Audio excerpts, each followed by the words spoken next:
যদি বলো মুক্তির উপায় কি, কলিযুগে মুক্তির সর্বোত্তম উপায় হরিনাম সংকীর্তন। আর এই নিবিড় সাধনার অংশীদার হতে চললাম নহাটা দমদমাবাসী বলাই সরকারের বাসভবন, যেখানে অনুষ্ঠিত হচ্ছে অষ্টপ্রহর হরিনাম সংকীর্তন।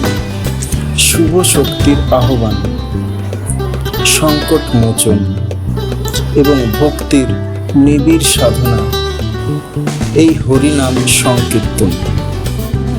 তো দুহাত তুলে সকলে একবার হরিনাম বলো। এই সাধনার কয়েকটি বিশেষ মুহূর্ত ভিডিওতে শেয়ার করলাম, সকলে উপভোগ করুন।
Hariya